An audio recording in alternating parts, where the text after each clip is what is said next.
고요한 해안 마을의 시간은 20년째 멈춰 있었다. 미츠키의 삶은 반복되는 일상 속에 갇혀 잃어버린 꿈에 대한 체념만이 자리하고 있었다. 카와무라 미츠키 43세는 습관처럼 정갈한 아침 식사를 준비한다. 20년 동안 변함없이 놓이는 흰 쌀밥, 미소시루, 그리고 츠케모노. 그녀의 손길은 섬세하고 완벽하지만 표정은 마치 오래된 도자기처럼 공허하다. 거실 창밖으로는 푸른 해안선이 펼쳐져 있지만 그녀에게 그 풍경은 익숙한 고독일 뿐이다. 남편 타쿠야 48세는 신문을 펼친 채 묵묵히 식사를 한다. 두 사람 사이에 오가는 대화는 오직 오늘 저녁 식사 메뉴에 대한 확인이나 동네 소식에 대한 단답형의 질문뿐이다. 타쿠야는 회사의 중요한 프로젝트에 대해 잠시 언급하지만 미츠키는 듣는 둥 마는 둥 식탁을 정리한다. 그녀의 삶의 초점은 완전히 외부로 향해 있다. 타쿠야가 넥타이를 매는 뒷모습을 보며 미츠키는 문득 그와 자신이 20년 전 결혼했던 순간을 떠올려보려 애쓰지만 그 기억조차 희미하다. 오전 시간, 미츠키는 동네 공방에서 배운 도의 작품들을 조용히 먼지를 털어낸다. 최근 그녀의 관심사는 다시 붓글씨로 옮겨갔으나 이 모든 활동은 결국 무료함을 달래기 위한 임시 방편일 뿐 진정한 열정과는 거리가 멀다. 그녀는 서재 구석에 처박아둔 오래된 스케치북을 꺼내 잠시 바라본다. 20대 시절 미츠키가 화가를 꿈꾸며 열심히 그렸던 습작들이 가득하다. 책을 다시 닫으려는 순간 그녀의 시선은 스케치북 가장자리에 남아있는 바닷가 풍경을 담은 미완성 그림에 머문다. 그녀는 그 그림을 바라보며 자신에게 잃어버린 무언가가 있음을 희미하게 감지한다. 오후 그녀는 산책을 위해 해안가로 나간다. 익숙한 바다 냄새와 파도 소리가 그녀를 감싼다. 그녀는 습관적으로 늘 앉던 벤치에 앉아 무념무상으로 수평선을 바라본다. 그녀의 삶은 이처럼 잔잔하고 예상 가능하며 완벽하게 통제되어 있지만 그 완벽함이 주는 고독은 더욱 깊다. 미츠키의 내면 깊은 곳에서는 변화에 대한 막연한 갈망이 파도처럼 일렁이고 있지만 그녀는 그 파도를 애써 외면하고 있다. 그녀의 일상은 견고한 현상 유지 상태에 머물러 있다. 고요했던 일상의 미세한 파문이 일었다. 그것은 낯선 친절과 미지의 세계가 가져온 작은 설렘이었다. 미츠키는 해안가의 벤치에 앉아 무릎 위에 스케치북을 펼친다. 오랜만에 붓펜을 잡고 얇은 선으로 등대의 윤곽을 따라 그리고 있다. 집중하려는 찰나 그녀의 뒤편에서 낯선 목소리가 들려온다. 어딘가 어색하고 서툰 일본어였다. 한 젊은 남자, 최지훈 33세, 한국인이 땀을 흘리며 지도를 펼쳐 들고 서성인다. 그의 얼굴에는 여행의 피로와 길을 잃은 당황스러움이 역력하다. 그는 지나가는 사람들에게 말을 걸려하지만 서툰 일본어 때문에 계속 머뭇거린다. 결국 그는 용기를 내어 미츠키에게 다가선다. 스미마세요. 실례합니다. 코코. 토코. 지우는 손가락으로 지도의 한 지점을 가리키며 묻는다. 그의 발음은 서툴지만 눈빛은 순수하고 절박하다. 미츠키는 잠시 당황했지만 그의 선한 눈빛과 간절함에 이끌려 스케치북을 덮고 그를 응시한다. 지훈이 가리킨 곳은 마을에서 가장 오래된 신사로 길 안내가 조금 복잡한 곳이었다. 미츠키는 간단한 일본어와 손짓을 섞어 지훈에게 길을 설명하기 시작한다. 지훈은 연신 고개를 숙여 감사함을 표현한다. 그가 가끔씩 섞어 쓰는 한국어 단어들을 미츠키는 알아들을 수 없었지만 그의 표정과 몸짓은 진심으로 소통하려는 강한 의지를 보여주었다. 길 안내가 끝나자 지훈은 활짝 웃으며 감사의 뜻으로 자신이 메고 있던 배낭에서 작은 공책 하나를 꺼내 미츠키에게 내민다. 그는 공책에 한국어와 서툰 일본어를 섞어 무언가를 빠르게 적어 내려갔다. 미츠키는 그것이 아마도 그의 이름이나 감사의 말일 것이라고 짐작한다. 그녀는 난생 처음 보는 한국어 글자를 흥미롭게 바라본다. 이 짧은 순간의 교감은 미츠키의 권태로운 일상의 작은 파문처럼 퍼져나갔다. 지훈의 열정적이고 생기 넘치는 에너지는 그녀의 메마른 감정을 살짝 건드린 듯했다. 지훈은 다시 한번 정중하게 고개를 숙이고 밝은 미소를 남긴 채 신사를 향해 발걸음을 옮긴다. 미츠키는 그가 완전히 시야에서 사라질 때까지 벤치에 앉아 지훈의 뒷모습을 바라본다. 그녀는 잊고 살았던 낯선 사람에게서 받은 순수한 친절과 미지의 세계에 대한 막연한 설렘을 느낀다. 설렘은 오래가지 못했다. 그녀의 작은 해방은 곧 남편의 차가운 의심과 억압을 불러오는 씨앗이 되었다. 지훈은 미츠키가 알려준 길을 따라 걷기 시작했지만 여전히 복잡한 마을 골목에서 방향을 잃은 듯 헤매고 있다. 미츠키는 벤치에 앉아 있다가 지훈이 헤매는 모습을 보고는 잠시 망설이다가 자리에서 일어난다. 그녀는 그의 길 안내를 좀 더 확실하게 해주기로 결심하고 빠르게 지훈을 따라잡는다. 미츠키는 지훈에게 손짓으로 자신을 따라오라는 사인을 보낸다. 지훈은 놀라면서도 이내 밝게 웃으며 미츠키를 따른다. 두 사람은 말은 통하지 않지만 해안 마을의 좁은 돌담길을 함께 걷는다. 미츠키는 지훈에게 신사로 가는 가장 아름답고 지름길인 마을 사람들만 아는 숨겨진 오솔길을 안내한다. 오솔길 끝에는 관광객에게 알려지지 않은 작은 해변이 나왔다. 미츠키는 잠시 멈춰 서서 그곳을 손으로 가리킨다. 지훈은 예상치 못한 아름다운 풍경에 감탄하며 연신 카메라 셔터를 누른다. 그는 미츠키에게 한국어로 아름답다고 말하고 미츠키는 어렴풋이 그 뜻을 짐작한다. 미츠키는 그 해변에서 자신이 어릴 적 친구들과 뛰어놀았던 추억을 떠올린다. 그녀는 지훈에게 그 해변에 얽힌 자신의 어린 시절 이야기를 서툰 단어와 몸짓으로 설명해 보려 노력한다. 지훈은 그녀의 이야기를 이해하려 집중하며 열심히 고개를 끄덕인다. 그는 한국말로 그녀의 이야기에 맞장구를 치고 두 사람 사이에는 언어 장벽을 넘어선 깊은 공감대가 형성된다. 이 짧은 동행 동안 미츠키는 자신이 지난 20년간 억눌러왔던 생기와 활력을 되찾은 듯한 느낌을 받는다. 그녀는 타쿠야와 함께 있을 때 느낄 수 없었던 순수하고 자유로운 에너지를 지훈과의 교감을 통해 얻는다. 그녀는 지훈의 열정과 호기심 가득한 눈빛에서 자신의 20대 시절 예술가로서의 꿈을 품었던 자신의 모습을 언뜻 발견한다. 미츠키는 지훈과 함께 숨겨진 해변을 지나 신사 입구로 향한다. 두 사람은 언어는 서툴지만 눈빛과 몸짓으로 공감대를 형성하며 잊었던 생기를 되찾는다. 지훈은 미츠키에게 감사의 쪽지를 건네고 깊이 고개를 숙이며 착별 인사를 고한다. 미츠키는 그 쪽지를 소중히 쥐고 지훈이 신사 계단을 오르는 모습을 아쉬운 듯 바라본다. 지훈이 시야에서 완전히 사라진 후 미츠키는 행복감과 설렘이 뒤섞인 표정으로 집으로 향하는 길을 걷는다. 그녀는 콧노래를 흥얼거리는 자신을 발견하고는 20년 만에 느껴보는 자유로운 감정에 스스로 놀라 미소를 짓는다. 바로 그때 마을의 메인도로 모퉁이를 돌자 남편 카와무라 타쿠야와 정면으로 맞닥뜨린다. 타쿠야는 회사를 조기 퇴근하고 집으로 돌아오던 길이었다. 타쿠야는 미츠키가 혼자 있지 않고 젊은 외지인 남자와 함께 있었을 가능성을 직감한다. 타쿠야의 얼굴에는 평소의 건조함 대신 당황스러움과 함께 얼음장 같은 의심이 서린다. 그는 미츠키의 손에 들린 낯선 메모지 지훈의 쪽지를 매섭게 응시한다. 미츠키는 갑작스러운 타쿠야의 등장과 그의 싸늘한 시선에 설렘이 순식간에 사라지고 걷잡을 수 없는 긴장감과 당황스러움에 사로잡힌다. 그녀는 쪽지를 황급히 치마폭에 숨긴다. 타쿠야는 아무 말 없이 미츠키의 얼굴을 한참 동안 쏘아본다. 그 침묵은 이전의 건조함이 아닌 숨막히는 압력이었다.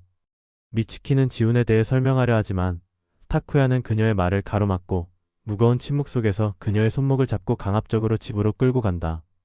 집에 도착하자마자 타쿠야는 미츠키에게 그 남자가 누구냐고 추궁하며 격앙된 목소리를 낸다. 미츠키는 단순한 길 안내였다고 설명하지만 타쿠야는 이미 의심과 질투에 사로잡혀 그녀의 말을 믿지 않는다. 그는 미츠키가 지난 20년간 지켜온 정갈한 일상에 균열이 생겼음을 느끼고 미츠키의 모든 행동을 감시하듯 대하기 시작한다. 그녀의 자유를 향한 작은 불꽃은 남편의 억압이라는 그림자 속에서 더욱 치열하게 타올랐다. 짧은 만남이 가져온 설렘은 곧 남편의 의심과 억압의 씨앗이 되었다. 이전에 공허했던 집은 이제 숨막히는 억압의 공간으로 변모했다. 남편 타쿠야는 미츠키의 모든 행동을 불신이 가득 찬 눈빛으로 쫓았다. 그녀가 외출할 때마다 집요하게 행선지를 물었고 심지어 그녀의 소지품을 몰래 살피는 통제적인 감시를 시작했다. 미츠키는 자신이 마치 창살 없는 감옥에 갇힌 포로 같다고 느꼈다. 미츠키는 타쿠야의 감시망을 피해 자신의 내면의 불꽃을 은밀하고 치열하게 키워갔다. 그녀는 한밤중 서재에서 숨죽여 지훈의 노트를 꺼내 읽었다. 노트에 담긴 자유, 도전이라는 단어와 역동적인 파도 스케치는 그녀에게 현실을 이겨낼 희망의 주문이 되었다. 그녀는 타쿠야가 집을 비운 아주 짧은 시간을 이용해 한국어 교재를 펼치고 조용히 독학했다. 이 모든 행위는 감시자에게 들키지 않기 위한 첩보전과 같았다. 미츠키는 자신의 유일한 해방구인 그림 작업을 위해 집 뒷마당의 낡은 창고를 비밀 작업실로 만들었다. 그곳에서 그녀는 강렬한 붉은색과 검은색이 뒤섞인 추상화를 그리기 시작했다. 분놀림은 절제되었던 과거와 달랐다. 그녀의 손은 억압당한 감정을 토해내듯 격렬하게 움직였다. 그림은 그녀의 새로운 자아이자 곧 다가올 해방의 염원을 담고 있었다. 저녁 식사 시간, 타쿠야의 추궁에 대해 미츠키는 더 이상 변명하지 않았다. 그녀의 침묵은 체념이 아닌 곧 다가올 결단을 위한 단단한 응축이었다. 그녀의 내면은 이미 타쿠야와의 관계를 끝내고 자유로운 새로운 삶을 향해 나아갈 준비를 완료했다. 한밤중 미츠키는 타쿠야가 잠든 것을 확인하고 조용히 일어나 한국행 비행기 티켓을 최종적으로 예약했다. 그리고 자신이 가진 모든 결심과 용기를 담은 추상화를 거실 한복판에 걸었다. 이 그림은 그녀가 더 이상 도망치지 않고 정면으로 과거와 맞서 싸우겠다는 선전포고와 같았다. 그녀의 용기 있는 선언은 격렬한 파국을 불렀다. 그러나 육체의 상실은 영혼의 운명을 막지 못했다. 미츠키는 테이블 위에 이혼 서류를 놓고 타쿠야에게 단호한 눈빛으로 이별을 통보한다. 타쿠야는 분노와 의처증적인 질투가 폭발하며 미츠키를 맹렬히 비난한다. 그는 미츠키의 결심의 근원이라 여기는 벽에 걸린 강렬한 붉은색 추상화의 시선을 고정한다. 타쿠야는 분노를 참지 못하고 그림을 떼어내 바닥에 던진 후 그림을 짓밟으려 발을 들어 올린다. 미츠키는 자신의 영혼이 담긴 상징을 지키기 위해 몸을 던져 그림을 보호한다. 격렬한 몸싸움 속에서 미츠키는 단단한 가구 모서리에 머리를 세게 부딪히며 쓰러지고 의식을 잃는다. 피를 흘리며 쓰러진 미츠키 위로 그림이 덮이고 타쿠야는 충격과 공포 속에서 굳어버린다. 병원 침대에 누워있는 미츠키의 모습. 그녀의 눈빛은 초점이 맞지 않은 채 불안하게 흔들린다. 의사는 타쿠야에게 사고 전 기억의 상당 부분 상실을 진단한다. 타쿠야는 이 상황을 이용하여 미츠키의 한국행 계획을 숨긴 채 그녀에게 평온했지만 공허했던 과거의 일상만을 주입하려 시도한다. 며칠 후 미츠키는 몸은 회복했지만 지훈과의 만남, 이혼 결심 등의 모든 기억을 잃은 상태다. 그녀는 알 수 없는 공허함과 깊은 불안감을 느낀다. 그녀는 자신이 무언가 중요한 것을 잊었음을 본능적으로 감지한다. 어느 날 그녀는 자신의 가방 속에서 지훈의 낡은 스케치 노트를 발견한다. 그녀는 노트를 읽어도 누구의 것인지 기억하지 못하지만 노트에 담긴 자유, 도전, 용기라는 단어와 해안가의 역동적인 스케치는 그녀의 마음속 깊은 곳에서 강렬한 운명적인 충동을 일으킨다. 미츠키는 기억은 잃었지만 영혼은 기억한다는 듯 알 수 없는 힘에 이끌려 한국으로 가는 비행기 티켓을 다시 예매한다. 그녀는 테이블 위에 결혼반지를 남기고 침묵하는 타쿠야의 만류를 뒤로한 채 자신의 영혼이 이끄는 대로 홀로 공항으로 향한다. 기억이 지워진 낯선 도시. 그녀의 한국행은 이성적인 선택이 아닌 잃어버린 운명을 향한 본능적인 순례였다. 미츠키는 서울에 도착하지만 자신이 왜 이곳에 왔는지에 대한 구체적인 목적을 기억하지 못한다. 그녀는 지훈의 노트에서 느껴지는 막연한 끌림과 무언가를 찾아야 한다는 본능만으로 작은 원룸에 짐을 푼다. 언어 장벽과 기억 상실은 그녀를 이중의 고난에 빠뜨린다. 그녀는 한국어 독학에 매달리고 일자리를 구하려 애쓰지만 왜 한국인가라는 질문에 답할 수 없어 매번 좌절한다. 그녀의 얼굴에는 고통과 함께 깊은 고독이 그림자처럼 드리워진다. 그녀의 유일한 안식처는 예술 활동이었다. 그녀는 자신의 그림 스튜디오에서 잃어버린 기억의 조각을 맞추려는 듯 그림에 몰두한다. 그녀의 그림은 파편화된 기억과 현실의 외로움이 뒤섞여 이전보다 훨씬 복합적이고 본능적인 색채를 띈다.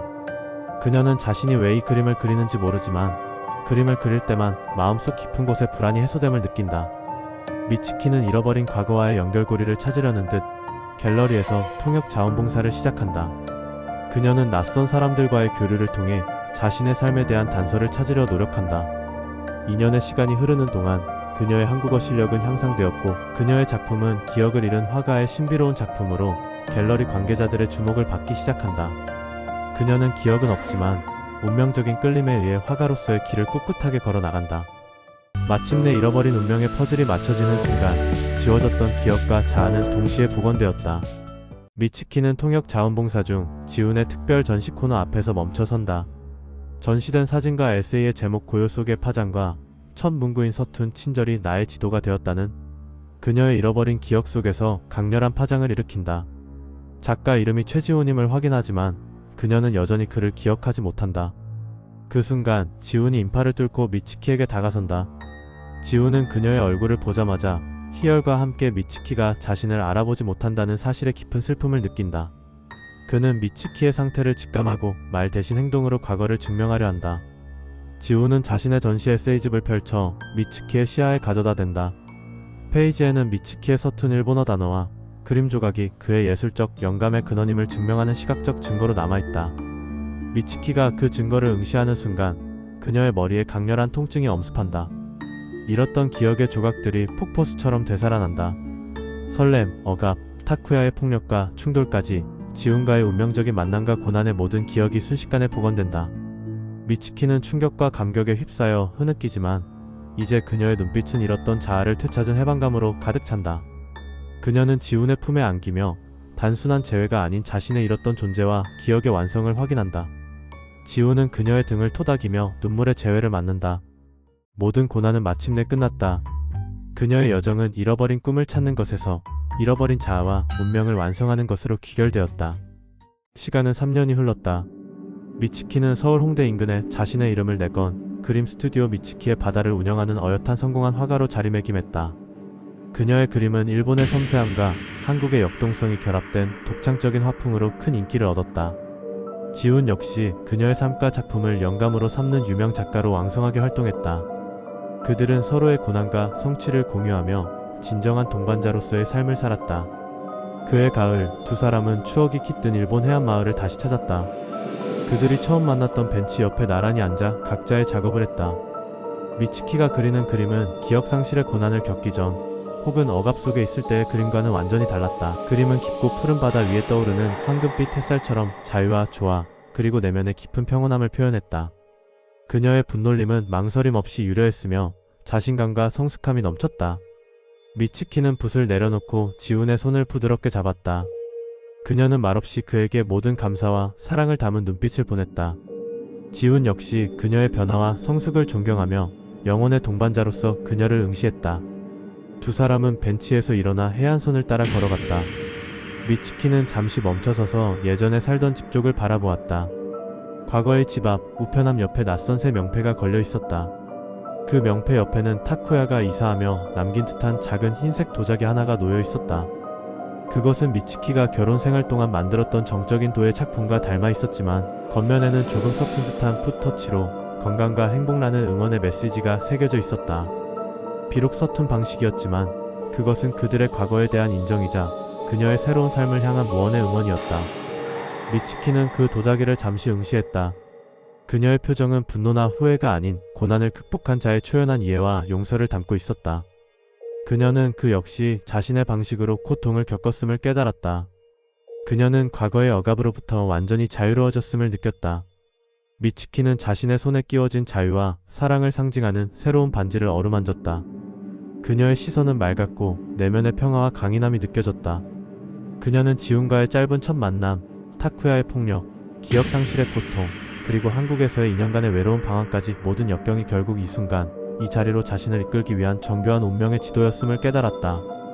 기억을 잃었던 순간조차 그녀의 영혼은 운명의 끈을 놓지 않고 한국을 향해 몸을 움직였던 것이다. 그들이 등대 쪽으로 걸어가기 위해 해안 도로로 접어들었을 때 멀리서 젊은 여성과 함께 유모차를 밀며 걸어가는 한 남자의 모습이 희미하게 포착되었다. 남자의 얼굴은 선명하게 보이지 않았지만 그의 걸음걸이는 이전의 억압적이었던 모습과는 달리 조심스럽고 안정적이었다. 미츠키는 잠시 그쪽을 바라보았지만 아무런 미련이나 동요 없이 고개를 돌렸다. 그녀의 표정은 성숙한 이해와 용서를 담고 있었다. 석양이 해안선을 붉게 물들이며 그들의 앞길을 비추었다. 미츠키의 뒤로는 억압되었던 과거의 그림자가 완전히 사라졌고 그녀의 앞에는 스스로 선택한 자유롭고 빛나는 미래만이 펼쳐져 있었다. 두 사람은 나란히 흔들림 없는 발걸음으로 운명의 바다를 향해 걸어갔다.